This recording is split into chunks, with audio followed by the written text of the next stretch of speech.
Exam अच्छा रहा। Exam को लेकर क्या कुछ कहना चाहेंगे? क्योंकि हाई कोर्ट में इस एग्ज़ाम को लेकर काफ़ी मतलब विवाद भी हुए थे कि कुछ अभ्यर्थियों ने ये भी कहा था कि सिलेबस अपडेट नहीं हुआ, टाइम बहुत कम है, तो उसको लेकर क्या कुछ कहना चाहेंगे? हाँ, ये चीज़ें थी, लेकिन जब आरपीएससी करवा रही तो देना तो पड़ेगा। दूसरा चीज़ है, उसी का नतीजा है कि जो परसेंटेज है, जो उपस्थिति है वो कम रही है। लगभग, जहाँ तक हमारा सवाल है, क्लासरूमों में लगभग 50% के आसपास थी।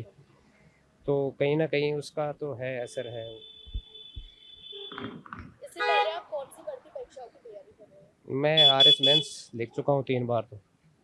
उसके अलावा असिस्टेंट प्रोफ़ेसर हिस्ट्री में मेरा क्लियर है पहले से, और उसका इंटरव्यू बाकी है। बाकी अभी भी यही तैयारियाँ चल रही हैं।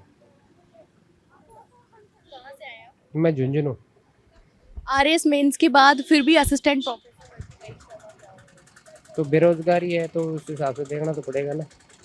और वो तो सबके अपने-अपने, देखो, इच्छाएँ हैं, तो किसी में भी हो अच्छा है ना। उसमें मेंस में रहा हूँ, इसलिए इसमें कर रहे हैं तैयारी। जिस अकॉर्डिंग आपने तैयारी की उस अकॉर्डिंग एग्जाम आया या फिर कुछ आउट ऑफ सिलेबस?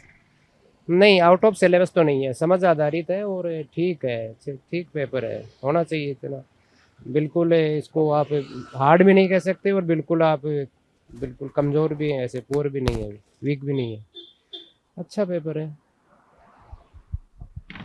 आपके बीच काफ़ी चुनौतियाँ रहीं कि कुछ अभ्यर्थियों ने बोला कि टाइम बहुत कम है और जो सिलेबस है वह अपडेट नहीं हुआ है। तो इन सभी चुनौतियों के बीच आपकी जो तैयारी है उन पर कुछ असर पड़ा या फिर नहीं? हाँ, उससे तो स्वाभाविक ही पड़ेगा, वो तो कोई भी हो। तो इंसान है, उसपे तो बिल्कुल आएगा, कोई भी हो। उसमें मैं हो चाहे आरपीसी स्वयं है, उसमें भी पड़ा है वो भी। सिलेबस जारी, जो सिलेबस के का ये एडमिट कार्ड निकालने में उसने 3-4 तारीख को बोला हम निकालेंगे। जब ये कोर्ट में हो गया तो वो खुद असमंजस में हो गए। तो आम स्टूडेंट है या आम विद्यार्थी है, वो तो होगा ही होगा, स्वाभाविक है। तो चीज़ें इस तरह के जब होते हैं ना भी, तो इसमें द्वंद हो जाता है, व्यक्ति में द्वंद की स्थिति उत्पन्न हो जाती है, और प्रभाव पड़ता है उसका, मानसिक रूप से सभी जगह असर होता है उसका। तो आपने देखा कि सिलेबस अपडेट नहीं हुआ, बहुत कम समय था, फिर भी काफ़ी अभ्यर्थियों की जो मिली-जुली प्रतिक्रियाएँ वह सामने आई थी। कुछ अभ्यर्थियों ने बताया कि कुल 92,600 अभ्यर्थियों में से 50% जो उपस्थिति थी वह दर्ज हुई थी। अब देखने वाली बात यह होगी कि आगे जो ये परीक्षा है, आगे जो कल ऐच्छिक विषयों की जो परीक्षा होंगी, वह किस प्रकार से होती हैं और कितने सुचारू रूप से होंगी।